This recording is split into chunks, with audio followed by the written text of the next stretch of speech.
नमस्कार, AMV network देख रहे हैं आप। आपके साथ मैं हूं बबीता। खबरों की शुरुआत बड़ी खबर से करेंगे। गाजियाबाद से इस वक्त की बड़ी और अहम खबर आपको बता रहे हैं, जहां पर पैकेजिंग फैक्ट्री में भीषण आग लगी है।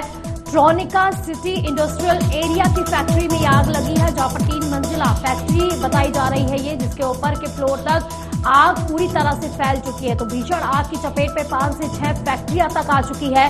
फायर ब्रिगेड की गाड़ियां मौके पर मौजूद है और लगातार कड़ी मशक्कत की जा रही है। आग पर काबू पाने का प्रयास किया जा रहा है और अभी भी फायर ब्रिगेड की टीम वहीं पर मौजूद है। तो बड़ी खबर आपको बता रहे हैं गाजियाबाद से, जहां पर पैकेजिंग फैक्ट्री में अचानक से भीषण आग लग गई।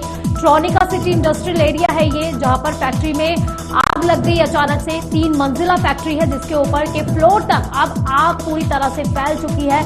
धुएं का गुबार आप तस्वीरों के जरिए देख सकते हैं, कितना ज्यादा धुएं का गुबार दूर दूर तक इलाकों तक फैलता जा रहा है। लोगों के लिए, आसपास के इलाके के लिए और लोगों के लिए काफी ज्यादा मुश्किलें पैदा हो रही है। तो भीषण आग की चपेट में 5 से 6 फैक्ट्रियां तक आ चुकी है। तो फायर ब्रिगेड की टीम भी वहां पर पहुंच गई है, गाड़ियां वहां पर मौजूद है और लगातार आग पर काबू पाने का प्रयास किया जा रहा है।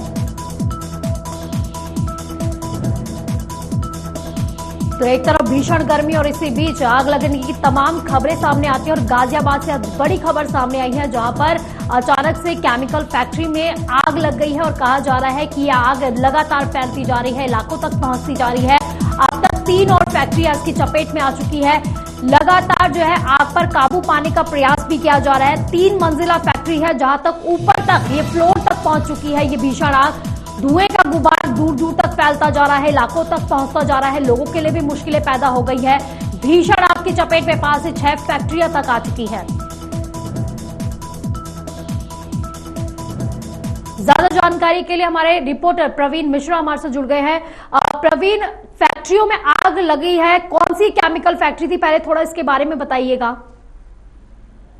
देखिए बेटा, आपको बता दूं, गाजियाबाद के ट्रोनिका सिटी इंडस्ट्रियल एरिया में ये फैक्ट्री स्थित है, जहां पर लगभग 11 बजे के तकरीबन यहां पर आग पकड़ती है। इस फैक्ट्री के अंदर में बताया जा रहा है कि केमिकल फैक्ट्री है, जो कि पैकेजिंग का काम यहां पर चल रहा था। लेकिन कहीं ना कहीं इतनी भीषण गर्मी में जो आग का लगातार हम जो मंजर देख रहे हैं वो कहीं ना कहीं बड़ा भयानक है, क्योंकि जो फायर ब्रिगेड की टीम है उनको भी कड़ी मशक्कत करनी पड़ जाती है। लेकिन जिस तरह से इस केमिकल फैक्ट्री में आग ने विकराल रूप लिया, क्योंकि धुएं का गुबार आपको देखने में मिल जाएगा किस तरीके से धुएं का गुबार जो है वो चारों ओर फैल चुका है। लगातार जो लपटें हैं आग की वो आपको सामने दिख रही होंगी कि किस तरीके से आग ने विकराल रूप लिया है। आपको बता दें कि जो बगल की फैक्ट्रियां थी उन तक को इस आग ने अपनी चपेट में ले लिया है। लगभग 5 से 6 फैक्ट्रियां जो है वो आग की चपेट में आ गई। लगभग जो फायर ब्रिगेड की गाड़ियां हैं, यानी कि गाजियाबाद की गाड़ियां तो है मौके पर मौजूद ही है, साथ ही साथ जो तमाम अन्य जिले की जो गाड़ियां हैं वो भी मौके पर बुलाई गई है। फायर ब्रिगेड की टीम अभी भी कड़ी मशक्कत कर रही है, लेकिन वहां पर कितने लोग उस समय मौजूद थे, कितने लोगों की जनहानि हुई है, इसमें कितना माल का नुकसान हुआ, ये भी आधिकारिक पुष्टि नहीं हुई। लेकिन कहीं ना कहीं जो आग लगातार जो गाजियाबाद का लोनी में भी हमने देखा था, जिसमें 5 लोगों की जलकर मौत हो गई थी, घर के अंदर आग लगी थी। तो वहीं कहीं ना कहीं जो भीषण गर्मी है उसको देखते हुए लगातार आग कहीं बुझाने का प्रयास किया जा रहा है। तो प्रवीण, क्योंकि इंडस्ट्रियल एरिया है, वहीं पर 5 से 6, जिस तरह से आपने इन्फॉर्मेशन दी है, 5 से 6 फैक्ट्रीज की चपेट में आ गई है। अगर इंडस्ट्रियल एरिया की बात की जाए, कितनी वहां पर फैक्ट्री है और वहां पर और अभी भी कितना ज्यादा चिंताजनक ये बात हो जाती है, और अभी भी क्योंकि आग ने विकराल रूप धारण कर रखा है, लगातार फैलती जा रही है, और फायर ब्रिगेड की टीम के सामने कितनी बड़ी चुनौती है ये। देखिए, फायर ब्रिगेड के लिए बहुत बड़ी चुनौती रह जाती है जब कोई ऐसी फैक्ट्री होती है जिसमें केमिकल मौजूद होता है और लगातार केमिकल आग को और विकराल रूप देता है। तो कहीं ना कहीं जो 5 से 6 फैक्ट्रियां अभी उसकी जद में आई हैं आग की, तो कहीं ना कहीं उनको बुझाने का प्रयास अभी भी जारी है। लगभग 11 बजे से लेकर अब तक की जो मशक्कत है वो कड़ी मशक्कत पुलिस फायर ब्रिगेड की तरफ से की जा रही है। कहीं ना कहीं दमकल विभाग के लिए सराहना करनी पड़ेगी कि ऐसी भीषण गर्मी के अंदर जब आग लग जाना और अपनी जान जोखिम में डालकर आग को बुझाना, ये कहीं ना कहीं बड़ी बात है। लेकिन फायर ब्रिगेड अभी भी जो जहां पर झुलस रही आग है उसको भी बुझाने का प्रयास किया जा रहा है। रेस्क्यू ऑपरेशन लगातार जारी है कि उसमें कितने लोग मौजूद हो सकते हैं, लेकिन अभी आधिकारिक किस तरीके से कोई पुष्टि नहीं हो पाई है। प्रवीण, अनुमान क्या लगाया जा रहा है और कितने कर्मचारी जिस टाइम ये आग लगी है, हालांकि आग लगने का कारण क्या है ये भी थोड़ा बताइएगा, कारण किस वजह से ये आग लगी है, और दूसरा जो है कितने कर्मचारी अभी अंदर हो सकते हैं, क्या कुछ इसके बारे में आपको जानकारी मिल पा रही है। देखिए बबीता, अभी आधिकारिक रूप से कोई पुष्टि नहीं हो पाई है कि आखिर उस फैक्ट्री के अंदर में या जो अन्य फैक्ट्रियां हैं उसके अंदर कितने लोग मौजूद हो सकते हैं। किसी की जनहानि की कोई संभावना हो सकती है, लेकिन कहीं ना कहीं इतनी बड़ी विकराल रूप लिया हुआ आग आप तस्वीरों में देख सकते हैं कि किस तरीके से भयानक रूप लिया हुआ है आग ने। बात करें फायर ब्रिगेड की तरफ से थोड़ा समय जरूर लगेगा, लेकिन आधिकारिक पुष्टि भी हो जाएगी। और आग लगने का तकरीबन जो हमने कारण अभी तक देखे हैं तो वो शॉर्ट सर्किट के होते हैं, लेकिन केमिकल की फैक्ट्री है, उसमें क्या कुछ संसाधन थे आग बुझाने के लिए, क्या कुछ इक्विपमेंट्स रखे गए थे आग बुझाने के लिए, किस तरीके से आग ने छोटा रूप लिया या बड़ा रूप लिया, ये जांच के बाद ही सामने निकल कर आ पाएगा। बिल्कुल, लेकिन इससे साफ पता चल रहा है प्रवीण, जिस तरह की तस्वीरें हम लोग देख रहे हैं, जो धुएं का गुबार हम देख रहे हैं, जिस तरह की आग विकराल रूप धारण करके जो है तस्वीरें हमारे सामने आई है, उससे साफ पता चल रहा है कि कितना ज्यादा ये चिंताजनक का विषय भी हो सकता है और साथ ही साथ जो है चुनौतीपूर्ण भी हो सकता है। लेकिन फायर ब्रिगेड की बात हम लोग कर रहे हैं लगातार प्रवीण, तो फायर ब्रिगेड की कितनी टीमें वहां पर लगी हुई है जो आग बुझाने का प्रयास करिए, कितने टैंकर मंगवाए गए हैं फिलहाल के लिए?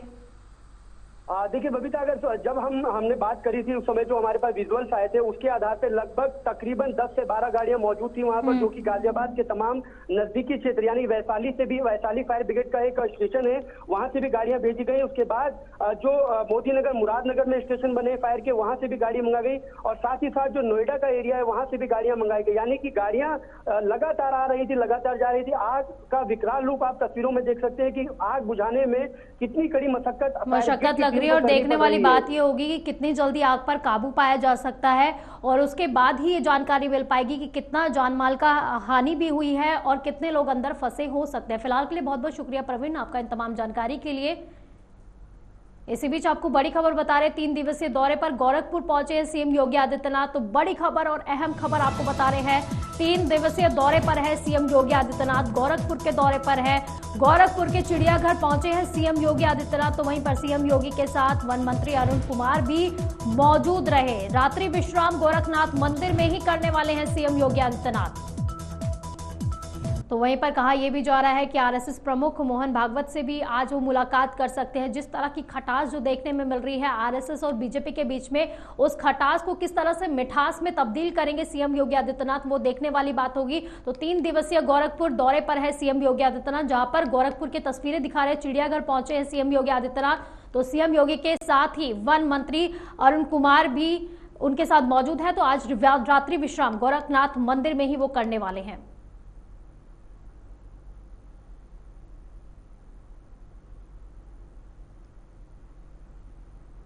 इसी बीच अगली बड़ी खबर का रुख करेंगे। ईद उल अजहा के लिए मेरठ में अलर्ट है पुलिस प्रशासन। तो बड़ी खबर आपको बता रहे हैं, ईद उल अजहा के लिए मेरठ में अलर्ट है पुलिस प्रशासन। तो नमाज के दौरान रास्ता रोकने पर मुकदमा दर्ज कर लिया जाएगा।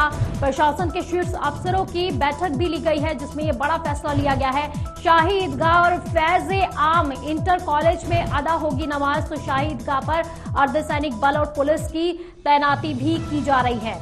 तो बड़ी खबर आपको बता रहे हैं, तो ईद उल अजहा के लिए मेरठ में अलर्ट कर दिया गया है पुलिस प्रशासन को। नमाज के दौरान रास्ता रोकने पर मुकदमा दर्ज कर लिया जाएगा। हालांकि इससे पहले कई ऐसी खबरें आई है जब ईद के मौके पर रास्ता रोक लिया जाता है और इसको लेकर हिंसा भी देखी गई है। तो इसी को देखते हुए पुलिस प्रशासन अब अलर्ट मोड पर है।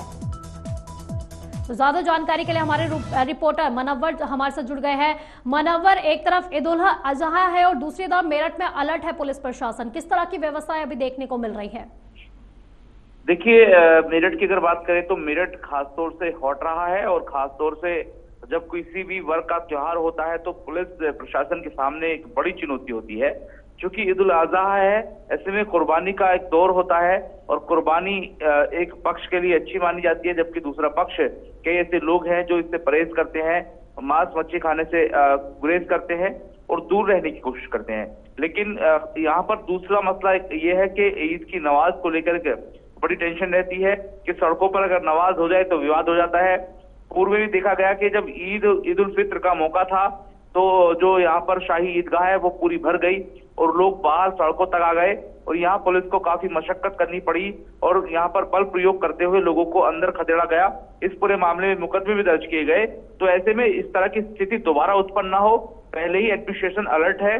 शासन के आदेशों पर एडमिनिस्ट्रेशन ने पहले ही जितने भी धर्मगुरु हैं उनके माध्यम से ये ऐलान करा दिया है कि कोई भी सड़कों पर नमाज नहीं पढ़ेगा। और 2 पालियों के अंदर शाही ईदगाह में नमाज होगी। और खास तौर से जो गली मोहल्ले में जो मस्जिदें बनी हुई है वहां पर ये आदेश दिए गए हैं कि वहां पर भी नमाज अदा की जाए, बड़ी तादाद में लोग सड़कों पर ना पहुंचे। और जो ईद की नमाज है मोहल्लों में जो मस्जिदें हैं वहां पर भी अदा की जाएगी, और जो ईदगाह है वहां भी अदा की जाएगी। तो बड़ी तादाद में लोग इकट्ठा नहीं होंगे। लेकिन मनव्वर, यहाँ पर अक्सर ही लोगों के द्वारा ये कहा जाता है कि जब मस्जिद को लेकर बात आती है तो लोग अक्सर यही कहते हैं कि अंदर जगह नहीं थी, भीड़ इतनी ज्यादा हो गई थी, इसलिए सड़कों तक पहुंचे और नमाज अदा कर रहे हैं। तो इसको लेकर क्या कुछ व्यवस्थाएं की जा रही है धर्मगुरुओं द्वारा भी और प्लस पुलिस द्वारा भी? देखिए, धर्मगुरु कई रोज से ये ऐलान कर रहे हैं सोशल मीडिया के माध्यम से, अन्य माध्यम से, कि कोई भी सड़कों पर नमाज ना पढ़े और खास तौर से कुर्बानी को लेकर जो है एहतियात करे। और इसके अलावा जो पुलिस एडमिनिस्ट्रेशन है, पहले ही मैंने बताया कि बड़ी तादाद में जो पुलिस प्रशासन है वो सड़कों पर मुस्तैद रहता है। शाही ईदगाह पर पीएससी लगाई जाती है, रैपिड एक्शन लगाई जाती है, और कोई स्थिति ऐसी ना हो कि रोड पर नमाज पढ़ी जाए, साथ ही साथ दूसरे किसी शख्स को परेशानी हो, किसी वर्ग के व्यक्ति को दिक्कत हो, तो इन तमाम चीजों का ध्यान रखा जाता है और प्रशासन पहले ही अलर्ट हो जाता है। यहाँ खुद एडीजी आईजी दोनों ही जो बड़े अधिकारी हैं वो बैठते हैं, जो उनके रेंज के, वो तमाम व्यवस्थाओं को खुद वॉच करते हैं। एसएसपी से लेकर जितने भी निचले स्तर के अधिकारी हैं उनको ग्राउंड पर सड़कों पर भेजा जाता है, और खुद जो बड़े अधिकारी हैं एडीजी आईजी मैंने कहा वो भी पेट्रोलिंग करते हैं। और चूंकि जोन की और रेंज की बात है तो सभी जगह उनको निगाह रखनी पड़ती है। चूंकि मेरठ में सड़कों पर नमाज पढ़ने को लेकर ईद उल फित्र के मौके पर भी मुकदमे कायम किए गए। और अब बड़ी चुनौती यह है कि एक तरफ जो है ईद की नमाज है, दूसरी तरफ लोगों को जो कुर्बानी होनी है उस पर भी कहीं ना कहीं एक गाइडलाइन बनाई गई है कि सड़कों पर ना आए, और जो अवशेष होते हैं पशुओं के वो इधर उधर ना फेंके जाए। नगर निगम की गाड़ियां जाएंगी और उठा करके लाएंगी। इसके अलावा एक पर्दा रखा जाए, किसी को दिक्कत ना हो। इन तमाम चीजों को लेकर पहले ही व्यवस्थाएं बना ली गई हैं, लेकिन किस तरीके से ईद उल फित्र या ईद उल अजहा यहाँ पर कराया जाएगा वो देखने वाली बात। बिल्कुल, और बड़ी चुनौती भी है पुलिस प्रशासन के सामने कि किस तरह से शांतिपूर्ण ढंग से ये सारी की सारी चीजें करवाई जा सके। फिलहाल के लिए बहुत बहुत शुक्रिया मुनव्वर आपका इन तमाम जानकारी के लिए। वहीं पर ईद उल अजहा को लेकर आगरा में सजी बकरा मंडी, तो बड़ी खबर आपको बता रहे हैं, ईद उल अजहा को लेकर तैयारियां भी की जा रही है। आगरा से बड़ी खबर बता रहे हैं जहां पर बकरा मंडी सज चुकी है। अलग अलग जिलों से बकरा विक्रेता भी पहुंच रहे हैं। बकरा मंडी 1,55,000 की कीमत का बकरा, लाखों की कीमत के बकरे के साथ लोग सेल्फी भी ले रहे हैं, तो बेचे जा रहे हैं बकरे। तो 10,000 से लेकर लाखों तक के बकरे मंडी में मौजूद है। तो हजारों की संख्या में बकरा खरीदने के लिए भीड़ भी उमड़ पड़ी है। 10,000 से लेकर लाखों तक के बकरे मंडी में मौजूद हैं। हजारों की संख्या में बकरा खरीदने के लिए भी लोगों की भीड़ उमड़ पड़ी है। इसी बीच प्रशासन के सामने एक बड़ी चुनौती है कि किस तरह से शांतिपूर्ण ढंग से इस ईद उल अजहा को कराया जा सके। खबर उन्नाव से है जहां प्रेम प्रसंग में बड़ी वारदात सामने आई है। दरअसल प्रेमी से मिलने गई युवती को उसके भाई ने प्रेमा के साथ देख लिया और युवती के भाई ने प्रेमी को पिता के साथ मिलकर पकड़ लिया और युवक को लाठी डंडे से दौड़ा कर पीटा। इसके बाद धारदार हथियार से उसकी गर्दन पर वार करके मौत के घाट उतार दिया। वारदात से गांव में हड़कंप मच गया है। बताया जा रहा है कि बहन के प्रेम प्रसंग का भाई लगातार विरोध कर रहा था, लेकिन बहन ने युवक से संपर्क जारी रखा। पुलिस ने शव कब्जे में लेकर आगे की जांच भी शुरू कर दी है। मामले में हत्या की धारा में एफआईआर दर्ज की जा चुकी है। आरोपी युवक को हिरासत में लेकर पूछताछ भी शुरू हो गई है। मृतक युवक गंगा घाट कोतवाली क्षेत्र के बसधना गांव का रहने वाला बताया जा रहा है।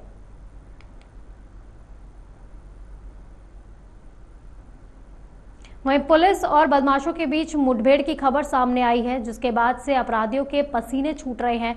दरअसल जौनपुर के थाना मीरगंज और बरसठी की संयुक्त पुलिस टीम के साथ लुटेरे बदमाशों की मुठभेड़ हो गई। मुठभेड़ के दौरान एक अभियुक्त के बाएं पैर में गोली जा लगी। घायल अभियुक्त और एक साथी को गिरफ्तार किया गया है। वहीं बदमाशों का एक साथी भी मौके से फरार होने में सफल रहा। पुलिस फरार बदमाश की तलाश में जुट गई है। तो जौनपुर से आपको ये बड़ी खबर बता रहे हैं जहां पर बदमाश और पुलिस के बीच में मुठभेड़ हुई, तो वहीं पर जब फायरिंग शुरू हुई और जब जवाबी फायरिंग पुलिस ने भी की तो उस दौरान जो है बदमाशों के पैर में गोली जा लगी। हालांकि अभी भी इलाज जारी है। तो वहीं पर मुठभेड़ के दौरान एक अभियुक्त के बाएं पैर में गोली जा लगी थी। इलाज अभी भी जारी है। घायल अभियुक्त और एक साथी को गिरफ्तार कर लिया गया है और वहीं पर एक और जो साथी था वो मौके से फरार हो गया है। दिनांक 10 जून को थाना मीरगंज में बरावा के पास सुजानगंज निवासी सराफा व्यापारी सुशील गुप्ता के ऊपर बाइक सवार 3 बदमाशों के द्वारा फायरिंग की गई थी और लूटपाट की गई थी। इस घटना में तत्काल समुचित धाराओं में अभियोग पंजीकृत करते हुए पुलिस अधीक्षक जनपद जौनपुर के द्वारा इस घटना के अनावरण के लिए 4 टीमों का गठन किया गया था। ये टीमें लगातार काम कर रही थी। आज देर शाम थाना प्रभारी मीरगंज एवं बरसठी की संयुक्त टीम के द्वारा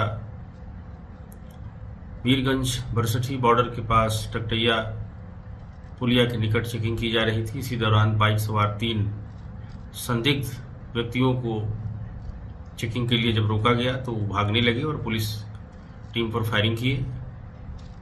आत्मरक्षार्थ जवाबी कार्रवाई में पुलिस द्वारा फायरिंग की गई, जो एक बदमाश के बाएं पैर में लगी। मौके से घायल बदमाश की पहचान करण चौहान पुत्र राम उजागिर निवासी मोलनापुर थाना मीरगंज के रूप में हुई, जिसके कब्जे से एक तमंचा 32 बोर, 2 खोखा, एक जिंदा कारतूस, एक मोबाइल फोन, एक CD 100 बिना नंबर की बाइक और घटना में लूटे गए लगभग 1 किलो 142 ग्राम सफेद धातु जेवरात बरामद किए गए। तो ज्यादा जानकारी के लिए हमारे रिपोर्टर रविंद्र त्यागी हमारे साथ जुड़ गए हैं। रविंद्र, क्या क्योंकि काफी बड़ी ये घटना भी है, पहले जानना चाहेंगे किस मामले में ये लोग फरार चल रहे थे बदमाश, और पुलिस के लिए कितनी बड़ी कामयाबी है ये? आपको बता दें कि पहले दिन दहाड़े एक लूटकांड हुई थी, जिसमें 3 अपराधी मोटरसाइकिल से एक व्यापारी को गोली मार दिए थे। पुलिस उसकी दाहिने हाथ में लगी और उसका जो है कुछ सामान लेकर के फरार हो गए थे। इसी क्रम में जौनपुर के पुलिस अधीक्षक डॉक्टर अजय पाल शर्मा 4 टीमों का गठन किया था और टीमें लगातार वर्कआउट की थी। और जो है कल रात्रि जो है मीरगंज और बरसठी संयुक्त टीम द्वारा मुखबिर की सूचना पर गश्त की जा रही थी। इसमें मोटरसाइकिल के हुए 3 अपराधी दिखाई दिए और उन जवाबी का फायरिंग करने लगे। जवाबी कार्रवाई एक अपराधी के बाएं पैर में गोली लगी है और एक अपराधी गिरफ्तार किया गया। एक साथी उनका जो है नाशक का फायदा उठाते हुए बताया जा रहा है। चलिए ठीक है रविंद्र, बहुत बहुत शुक्रिया आपका इन तमाम जानकारी के लिए।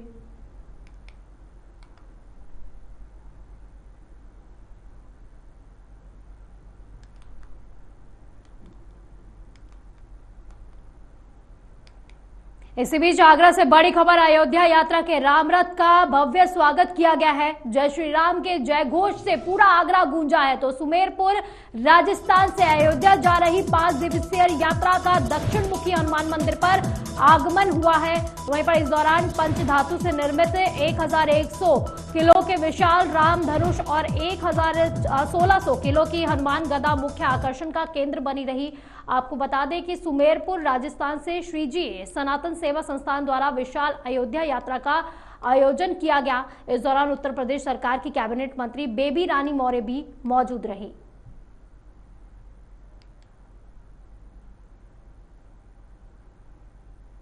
वहीं श्रावस्ती में पूर्व प्रधान पर जमीन कब्जाने का आरोप लगा है। बड़ी खबर आपको श्रावस्ती से बता रहे हैं, जहां पर पूर्व प्रधान पर जमीन कब्जाने का आरोप लगा है। खलिहान की जमीन पर अवैध कब्जा करने का उन पर आरोप लगाया गया है। ग्रामीणों की शिकायत पर जमीन की पैमाइश भी की जा रही है। दबंग पूर्व प्रधान के आगे जिला प्रशासन नतमस्तक हो चुका है, ये ग्रामीणों द्वारा कहा जा रहा है। तो पैमाइश होने के बाद भी खाली नहीं कराई जा सकी अभी तक जमीन। तो लेखपाल और पूर्व प्रधान पर मनमानी करने का ग्रामीण लगातार आरोप लगा रहे हैं। शिकायतकर्ता ने लेखपाल पर धमकी देने तक का आरोप लगाया है। भिनगा थाना क्षेत्र के बनकटवा गांव का ये पूरा मामला बताया जा रहा है। तो लेखपाल और पूर्व प्रधान पर आरोप लगे हैं। ग्रामीणों का कहना है कि वो जबरन उनकी जमीन कब्जा रहे हैं। तो ये बड़ा आरोप लगाया गया है। इसी बीच ग्रामीणों का ये आरोप भी है कि उन्होंने पुलिस पर इसकी शिकायत भी दर्ज करी थी, लेकिन अभी तक कोई भी एक्शन नहीं लिया गया है।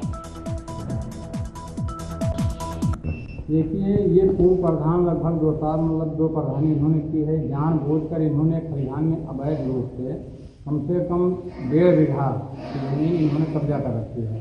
जो खलिहान का काटा संख्या है 71। हम लोगों ने पैमाइश के लिए 2 साल पहले भी इसकी पैमाइश करवाए थे, कम से कम 10 बार हमने पैमाइश करवाई है। उतना ही ज़मीन निकल रहा है जितना ये कब्जा किए हैं। इस बार हमने खलिहान पैमाइश करवाने के लिए मुख्यमंत्री जी को, डीएम साहब को प्रार्थना पत्र दिया था।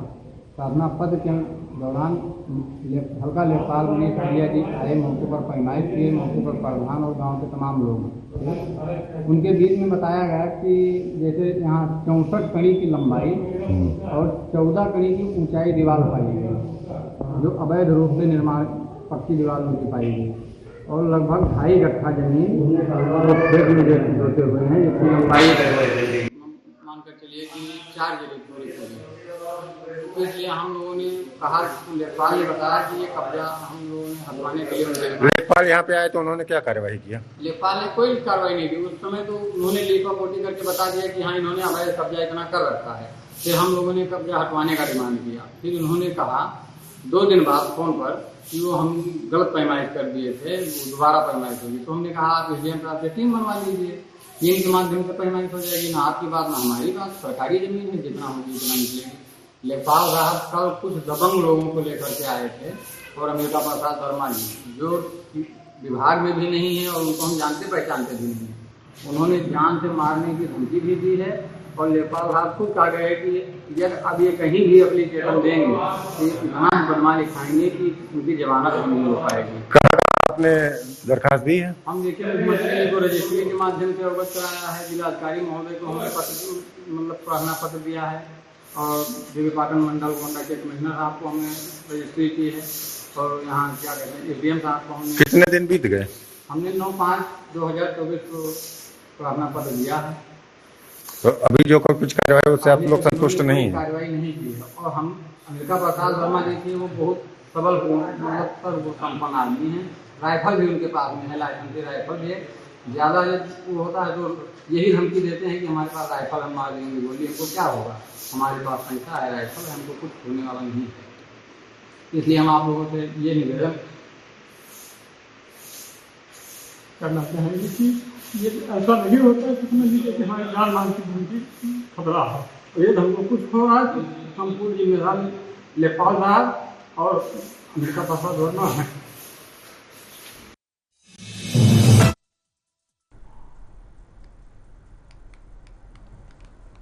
तो ज्यादा जानकारी के लिए हमारे साथ हमारे रिपोर्टर प्रदीप जुड़ गए हैं। तो प्रदीप, लेखपाल और पूर्व प्रधान पर एक बड़ा आरोप लगाया गया है, क्या कुछ एक्शन अभी तक पुलिस ने लिया है?